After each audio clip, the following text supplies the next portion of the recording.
Hello, and welcome to another episode of the Secular Buddhism Podcast. This is episode number 152. I am your host, Noah Rochetta, and today I'm going to talk about a liberated state of mind. As always, keep in mind you don't need to use what you learn from Buddhism to be a Buddhist. You can use what you learn to just be a better whatever you already are.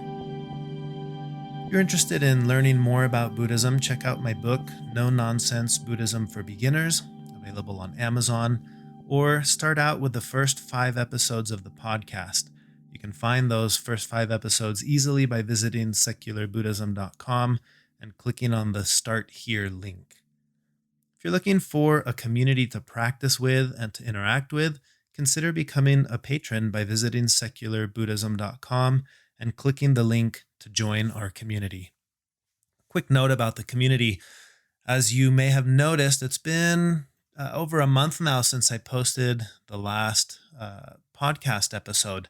So while the podcast episode itself isn't exactly a weekly thing, it happens as often as I can make it happen, the online community is more regular. And there is a weekly discussion that we have every Sundays at noon Mountain Standard Time.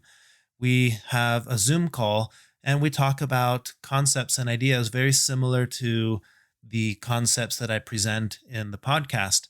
And rather than just being like the podcast where it's just me talking, the Zoom call allows for a whole group of people to interact and discuss these exact concepts that I talk about in the podcast.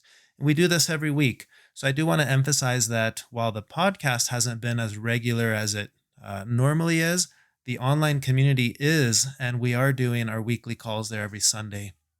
If that's something that sounds interesting or beneficial to you, you can learn more about that by visiting secularbuddhism.com and clicking on that link to join the online community. All right, with that said, I do want to jump in on the topic that I've selected for this podcast episode. I guess really quickly before starting with the podcast topic, I do want to address the fact that I have been away from the podcast for a little while. As many of you know from the recent podcast episodes, after my friend Dustin passed away and then my dad passed away shortly after that, I took a little break from everything, really, not just the podcast, but from teaching paragliding, from all of my normal daily routine stuff. I just took a long break. I needed to kind of take a breather, hit the reset button, so to speak. And that's what I've been doing. That's why you haven't seen a podcast episode in a while. But I am back on the horse now, doing all of my normal routines. This is the first podcast episode in a while. Tomorrow I start a new paragliding training course where I'm teaching 4 or 5 new students. So in many ways, I'm getting totally back into the routine of things. And the break was very useful. It served the exact purpose that I hoped it would. It felt like a reset, and it felt like giving myself a little bit of time and space to gather my thoughts and to just be with the emotional experiences that I was having with this new chapter of life where I don't have my dad. I no longer have my friend, one of my close flying buddies. It's just a new chapter. And I wanted to give it space between that phase that ended and this new one that's beginning. That's why in the podcast episode, First and Lasts, we're always navigating that space between the first of something and the last of something. And I wanted a little bit of space between those, the last and this new first. So I just wanted to address that. But I am happy to be back. I'm excited to get back into this routine where I'm thinking about topics that I want to discuss in the podcast and then taking the time to sit and record those thoughts. So that's what I want to do today. And the topic that's been weighing on my mind is the topic of liberation. And I think a part of why is probably because the time of year. Here in the United States, we celebrate Independence Day. It's about freedom. And it gets me thinking, well, what is freedom? Especially in the Buddhist context. Liberation is a key word in Buddhist practice. It's kind of the reason that you practice. So I wanted to talk a little bit about this. I have done podcast episodes in the past addressing the concept of liberation, of freedom, of nirvana, enlightenment. All of these are somewhat along the same topic.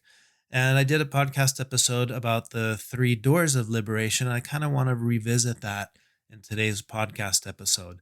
The notion of liberation and three quotes that correlate to these three doors or three ideas. So I guess what I want to get at is if we're thinking about liberation in the context of Buddhism, I want you to keep in mind these three quotes that I consider to be pretty profound and life changing when you really get to the depths of what the implications are behind these three quotes.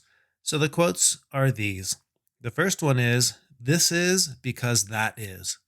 The second one, "The symbol of a thing is not the same as the thing itself." And the third one, "Having no destination, I am never lost." I know I've talked about all of these three quotes at some point in some podcast episode in the past, but I want to bring them all together today in the context of the teaching of the three doors of liberation. So, the three doors of liberation in Buddhism are no self, no form, and no goal. These three doors of liberation are often referred to as emptiness, signlessness, and aimlessness. So I want to go through each of these again, expressing my perspective on it now. So the key idea here is that meditating on these three concepts, we begin to see a reality that is a bit more skillful. We're always navigating the duality of reality as it is and reality as we think it is. And exploring the notion of these three doors, entering through these three doors or meditating on these three concepts is a way of interacting more skillfully with reality. So, what happens is we start to experience the reality of impermanence without the fear or anxiety that is so common to those who are confronted with the reality of impermanence. Think of liberation not as a destination, a place that we're trying to strive to reach. Think of it more as a state of mind that is available to us right here and right now. And one of the ways to achieve this state of mind is to ponder or enter these three doors of liberation. When we fully understand the reality of emptiness, signlessness, and aimlessness, we become liberated from the type of thinking that has us trapped in the prison of our own mind, which is the prison of the conditioned mind. So let's just jump into this a little bit. The first quote, "This is because that is." This to me is the quote that expresses the notion of emptiness. And this is about understanding interdependence. The fact that a flower is made up of all non-flower elements, right? You don't have the flower if you don't have soil, rain, sun. You don't have rain without clouds.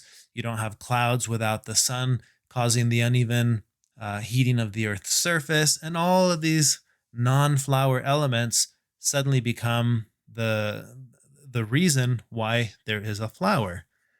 That can be a really powerful understanding of the nature of reality, especially in the context of what this means to about self and the idea of no self.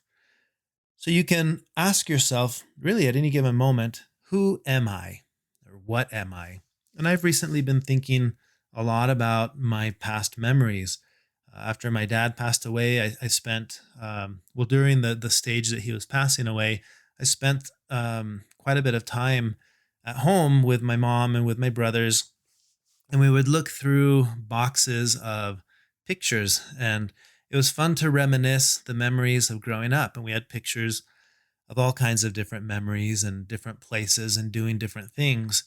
And it was interesting to me to look through some of these pictures and every now and then see a picture where I have no recollection of where that was or what we were doing. It's almost like seeing a picture of yourself that you don't quite recognize as you because you don't remember that place. And it got me thinking about memories in general. We all have memories, and memories fade. Older memories get replaced by newer memories. And that's just the nature of how the mind works. We don't have the ability to retain every single memory of every single thing we've ever done. So certain ones that are important kind of become like our core memories, and other ones fade away into the abyss of the black hole of memories, I guess, in the mind. And it's always interesting to me to see uh, or to be reminded of a memory that I don't remember. And this will happen with my. I'm kind of in a unique position being a twin. My twin brother and I have slightly different memories of different events, or altogether different memories. Like I'll remember something that he'll be like, I don't recall that at all, or vice versa. Or we'll even have memories where he's sure that it was him doing this or that, and I'm sure that it was me who was doing it, and he was the one watching, and vice versa. And I always found that to be pretty fascinating because what does that say about the sense of identity? I can identify with a memory that I have, but it might not even be my memory. It may have been his memory, and it's been shared enough to where I made it my memory, but I didn't have that experience. So it's just a fun way for me to remember this notion of no self. What am I if not my memories?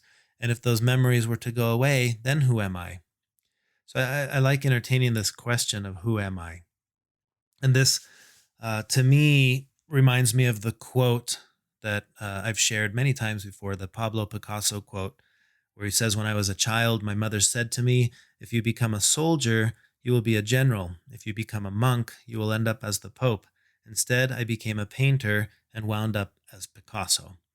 I love that quote because what it insinuates to me is there is no way, there is no right way for me to be. There's always just going to be the freedom of me being me, the me that I am now.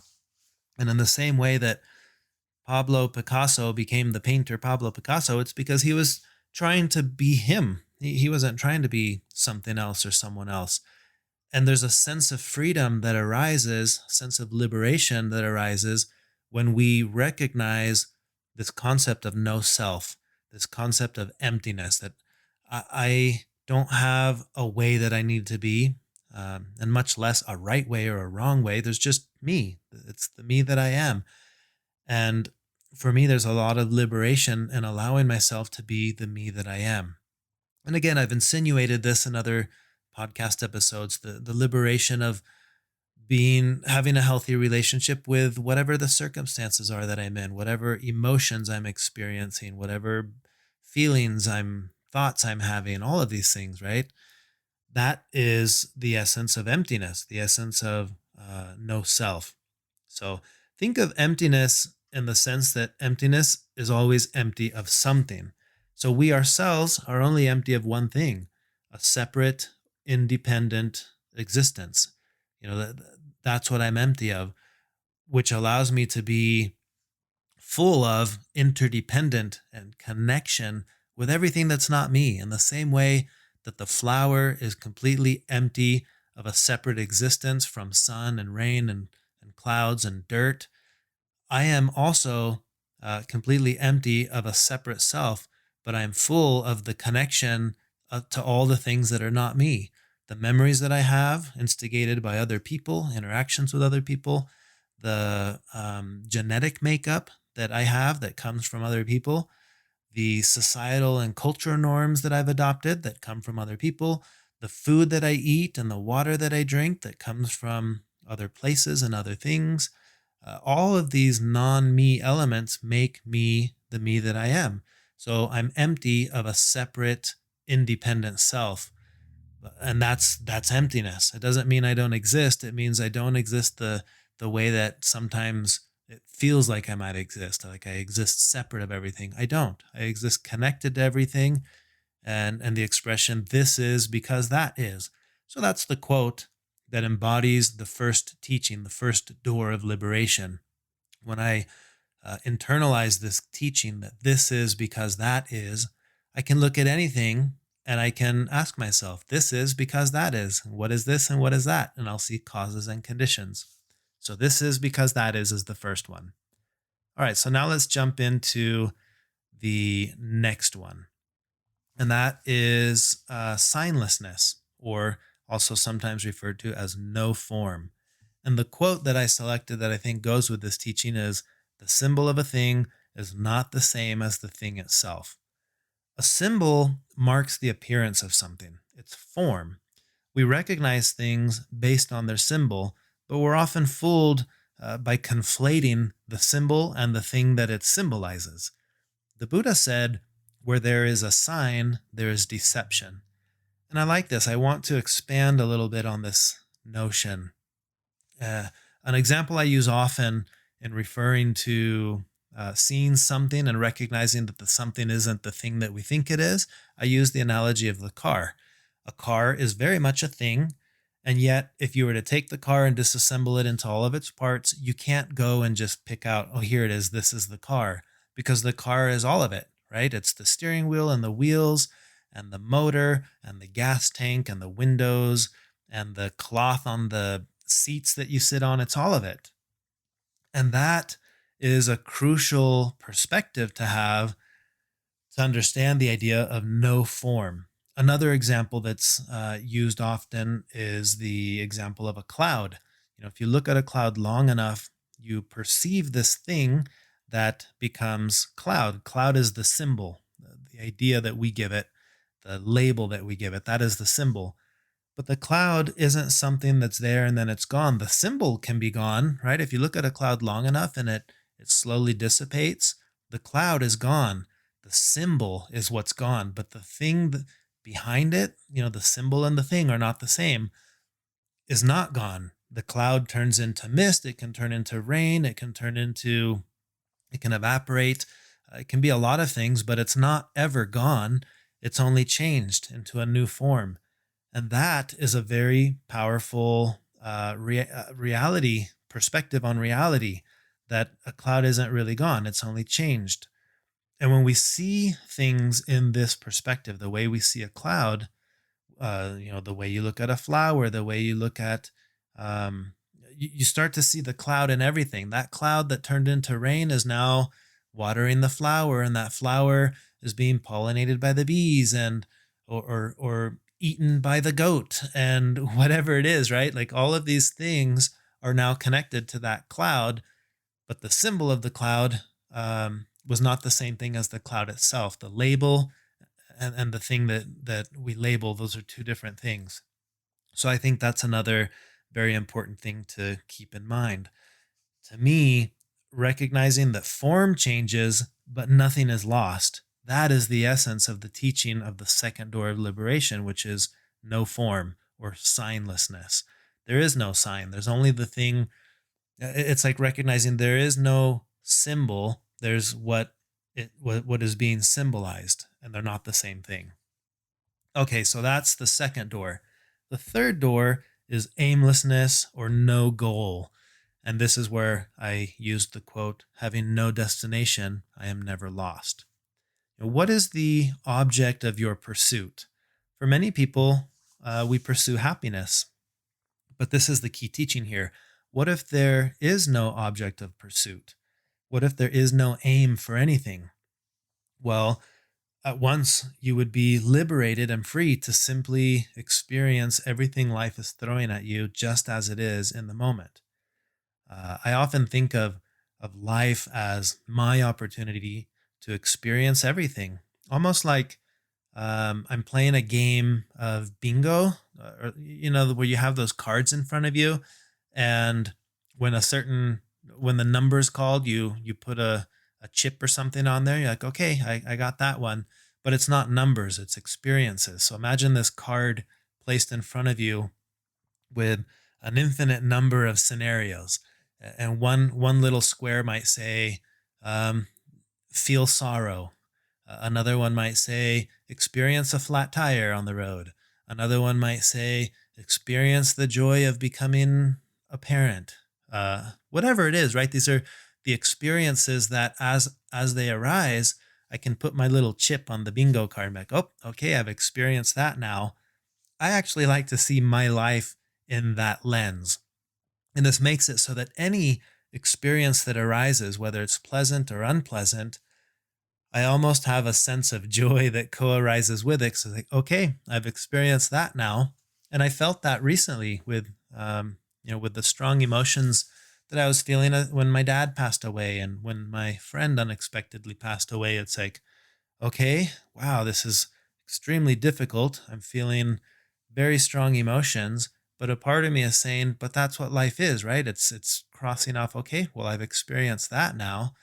And for some reason, I like that perspective. I think it makes it more enjoyable as I come across all the things that I'm going to experience. It's kind of like I mentioned with the game of Tetris, right? That life is like a game of Tetris. The goal in that game is to keep going. And in Buddhism, this is kind of like the expression of the path is the goal, right? If I have a goal, but I realize the path itself is the goal, that's aimlessness. I don't have anywhere to be because being is the goal. Wherever I am, that's exactly where I needed to be because the path itself is the goal. Now, sometimes when we talk about this concept and we think about this in the context of Buddhism, people will bring up the notion that, well, if I'm aimless, am I going to lose my ambition, the ambition to strive for this or strive for that? Like, do you just end up sitting there totally empty of any kind of ambition to do anything? And it's like we're taught to think that if we're aimless, we won't get anywhere. But there's profound wisdom in asking yourself, but where am I going? Like, where do you need to be? In my experience, it's not so much that we lose a sense of ambition, it's that the ambition gets redirected to more skillful things. It takes ambition to not want to be ambitious, right? Like there's no escaping ambition. It's like wanting to not want things. Well, then you're still stuck wanting. So when we take on a practice like Buddhism, we don't necessarily lose ambition. I think it just gets refocused and redirected. Things that didn't matter suddenly matter, and vice versa. Again, in my experience, that's how it is. I used to have ambition for things that now I'd look at and say, nope, I have no desire for that anymore. But I now desire other things that I had never considered before. For example, desiring to just experience the full range of whatever life is going to throw my way. That's been a much more skillful ambition than the one I had before. That was to experience more of the pleasant things in life and less of the unpleasant. That wasn't a very skillful ambition because, again, life is like Tetris and you can't control all those pieces. And you are going to experience difficult things. Um, Again, using my dad as the analogy here, it was a pretty profound experience to go through the strong emotions of loss of someone that I was so close to, without the aversion to the unpleasantness of those emotions. In other words, leading up to my dad's passing, I wasn't afraid or I wasn't feeling aversion to the strong feelings that I was feeling. I knew that when the time came, I would feel tremendous loss.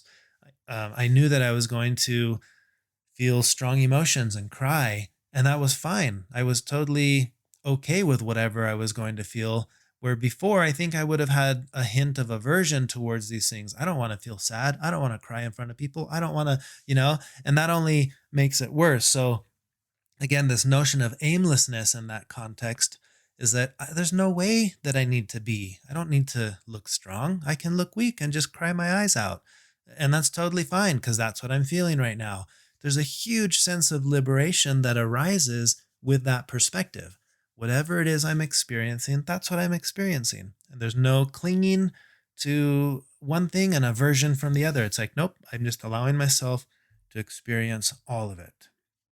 So, um, another thing that I noticed hanging out with my family the last several weeks before and during the time that my dad passed away, well, looking through these boxes of photos and recognizing that there's sometimes a part of us that looks back longing to a time in the past that we view as the good old days, right? The good old days, whatever that means. But there's also a sense of liberation that arises in recognizing that right now we're living the good old days that we'll one day look back on. That's what the present moment can be for a lot of us. And uh, it can feel good to recognize one day, I know that I'll look back on this specific stage of life and I'm going to treasure the memories that I created, when I was with my mom and my brothers and we were going through the stage of my dad passing away. As unpleasant and difficult as that stage was, I was able to recognize in that moment that these are some of the good old days that one day I'll look back on when my mom is passing, or when if my brothers pass away, or any other future moment that will cause me to long for this present moment. Okay, so when I recognize there is nowhere else to be, there's only here and now, and that this is just, I'm perfectly content with being here and now, that is what arises the sense of liberation in the context of aimlessness. So, wrapping things up on this overall topic, as Alan Watts would say, you are a function of what the whole universe is doing in the same way that a wave is a function of what the whole ocean is doing. He goes on to say, we do not come into this world, we come out of it. As leaves come out of a tree, as the ocean waves, the universe peoples. Every individual is an expression of the whole realm of nature, a unique action of the total universe. Close quote. For me, aimlessness is to understand deeply that there is no way that I need to be. There's just this complete liberation in understanding that I can simply be just as I am. And it's like the art of befriending ourselves just as we are, which again is a notion that's common in Buddhism. And I'd like to wrap this up with the another Alan Watts quote, where he says, "The only part of you that needs fixing is the part of you that thinks it needs to be fixed." That, to me, is the essence of freedom in the context of aimlessness. So we have these three profound ideas, the three doors of liberation in Buddhism: no self, no form, no goal, or emptiness, signlessness, and aimlessness, however you want to think about that.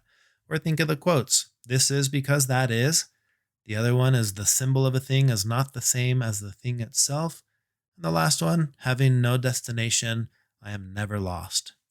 I hope you'll take these concepts and think about them in your day to day lives over the coming weeks and see how it makes you feel. If you feel this sense of liberation that arises from having these perspectives and seeing the world or seeing reality in this light.